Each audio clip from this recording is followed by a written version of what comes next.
Vois-tu ton cœur? Il se peut que oui, il se peut que non. Tu ne vois que ce que tu veux voir. Tu refuses de voir ce que moi je vois, et ce que tu vois n'est pas en accord avec ma volonté.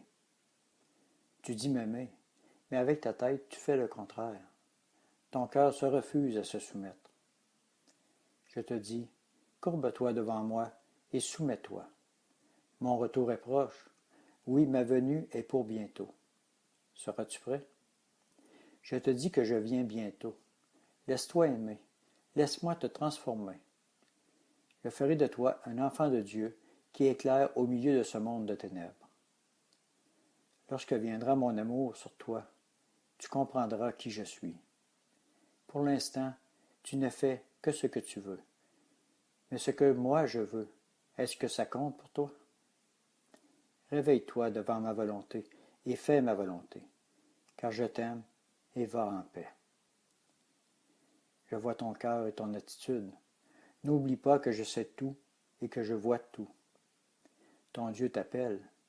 Viens à moi et reçois de moi dès maintenant et entièrement.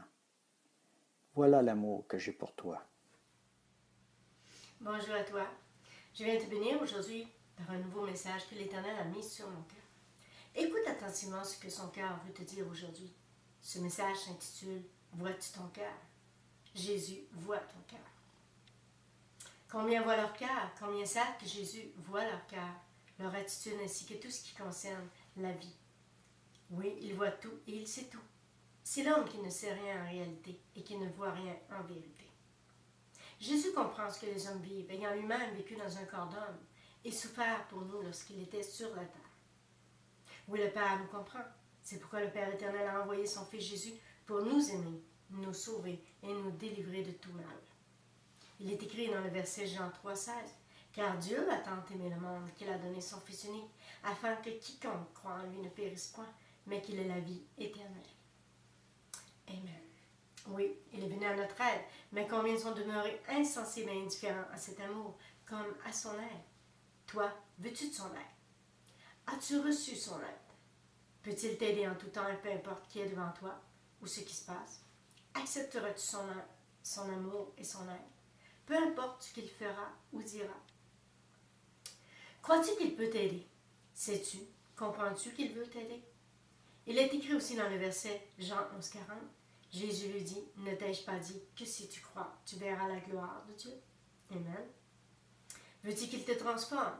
Crois-tu qu'il peut faire cela pour toi et qu'il peut même te libérer de tout mal et te protéger des attaques des démons? Il est écrit dans le verset 1 Pierre 5,10. Le Dieu de toute grâce qui vous a appelé à Jésus-Christ, à sa gloire éternelle, après que vous aurez souffert peu de temps, vous perfectionnera lui-même, vous affermira, vous fortifiera et vous rendra inébranlable. Amen. Penses-tu vraiment qu'il te veut malheureux? Non. Non, il est écrit dans le verset Jérémie 29, 11. Car je connais les projets que j'ai formulés sur vous, dit l'Éternel, projets de paix et non de malheur, afin de vous donner un avenir et de l'espérance. Mais en veux-tu toi aussi? En veux-tu vraiment? Ce qu'il désire, c'est ton bonheur. Mais ton malheur, tu te le fais toi-même. Que veux-tu toi, en réalité? Le sais-tu? Si tu veux son aide et voir ton cœur, arrange-toi pour recevoir, pour croire, pour recevoir ton Dieu et recevoir de ton Dieu. Laisse-toi aimer, approcher, enseigner et délivrer. Il ne fera rien qui cause ton malheur, il n'aime pas te voir souffrir. Bien au contraire, il te libérera de tout mal et du malin. Le veux-tu aussi? Alors ne crains pas de venir à lui, de venir et d'être sincère envers lui, et même concernant ce que tu es ou ce que tu vis. Abandonne-toi à lui et crois en lui, parce qu'il est écrit dans le verset Jacques 1, 6, 8, mais qu'il la demande avec foi sans douter, car celui qui doute est semblable au flot de la mer, agité par le vent et poussé de côté et d'autre. Qu'un tel homme ne s'imagine pas qu'il recevra quelque chose du Seigneur. C'est un homme irrésolu, inconstant dans toutes ses voies. Il est écrit dans Jacques 1, 6, mais qu'il la demande avec foi sans douter. Celui qui doute est semblable au flot de la mer, agité par le vent, poussé de côté et d'autre. Il sait ce qui est bon et bien pour toi, alors que toi tu ne le comprends pas vraiment. Tu crois le savoir. Tu ne veux pas de clôture dans ta vie, ni de conseils, encore moins d'enseignement. Certains disent que oui, mais pourquoi ils ne changent pas? Reçoivent-ils vraiment?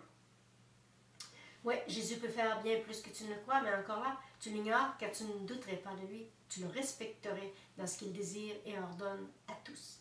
Il dit « crois seulement ». Alors crois. Il est écrit dans Marc 5,36 « Mais Jésus, sans tenir compte de ces paroles, dit au chef de la synagogue « Ne crains pas, crois seulement. » Amen. Le reste, il le fera pour toi. Fais tout pour lui, il fera tout pour toi. Alors aujourd'hui, je te dis, reçois son amour, reçois-le entièrement dans ta vie et laisse-le agir. Ne fais pas semblant. Il n'aime pas le mensonge et l'hypocrisie. Il n'aime pas que tu prétendes lui appartenir et que tu vives comme le monde pour être accepté et aimé du monde. Ouais, laisse Jésus agir dans ta vie et tu seras béni puissamment. Réfléchis à ce message, car si tu joues à ne pas voir ton cœur, il le sait. Tu dois te repentir de ton attitude. Tout homme le doit. Il est écrit dans Matthieu 4, 17. Dès ce moment, Jésus commença à prêcher et à dire « Repentez-vous, car le royaume des cieux est proche. » Amen. Moi, je te dis, passe une belle journée et sois béni au nom de Jésus. Amen.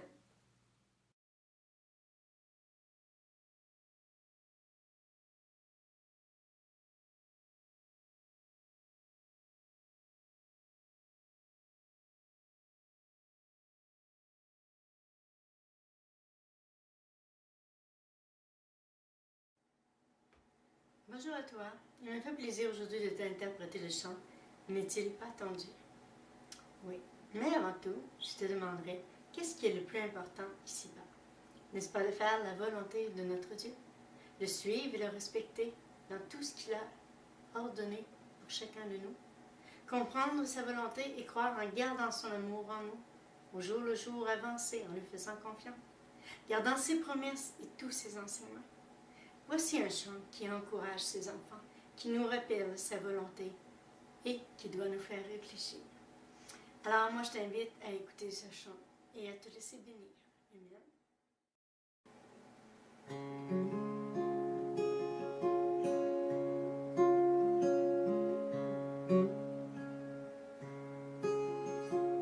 Voici le chant.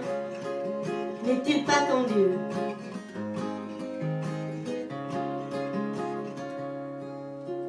Que le Seigneur te bénisse. N'est-il pas ton Dieu, n'est-il pas ton roi, n'est-il pas celui en qui tu crois? S'il n'est pas ton Dieu, alors il n'est pas ton roi. Dis-moi pourquoi et en qui tu crois. Il est écrit que nous vivrons pour lui. N'est-il pas dit aussi que nous vivrons par lui? N'est-il pas ton Dieu, n'est-il pas ton roi, n'est-il pas celui en qui tu crois? S'il n'est pas ton Dieu, alors il n'est pas ton roi. Dis-moi pourquoi et en qui tu crois. Il est écrit que nous sommes frères et sœurs. Amen. N'est-il pas dit aussi de nous aimer les uns les autres? N'est-il pas ton Dieu, n'est-il pas ton roi, n'est-il pas celui en qui tu crois? S'il n'est pas ton Dieu, alors il n'est pas ton roi. Dis-moi pourquoi et en qui tu crois. Il est écrit que son nom guérit. N'est-il pas dit aussi qu'il protège tous ses enfants? N'est-il pas ton Dieu, n'est-il pas ton roi, n'est-il pas celui en qui tu crois? S'il n'est pas ton Dieu, alors il n'est pas ton roi. Dis-moi pourquoi en qui tu crois. Il est écrit qu'il règne avec autorité. N'est-il pas dit aussi que notre Dieu est tout-puissant? N'est-il pas ton Dieu, n'est-il pas ton roi,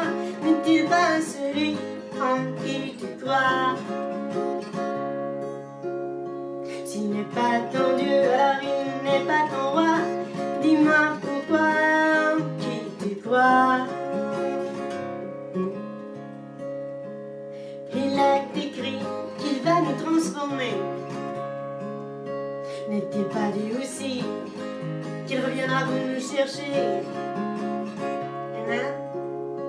N'est-il pas ton frère, n'est-il pas ton sauveur, n'est-il pas celui en qui tu mets ta foi? N'est-il pas, s'il n'est pas ton frère, il n'est pas ton sauveur, dis-moi pourquoi, qu'est-ce qui te fait peur?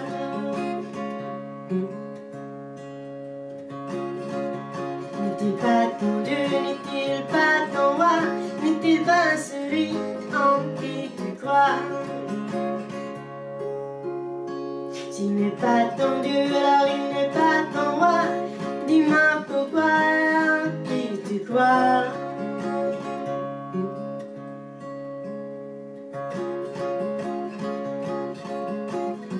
Est-il ton sauveur?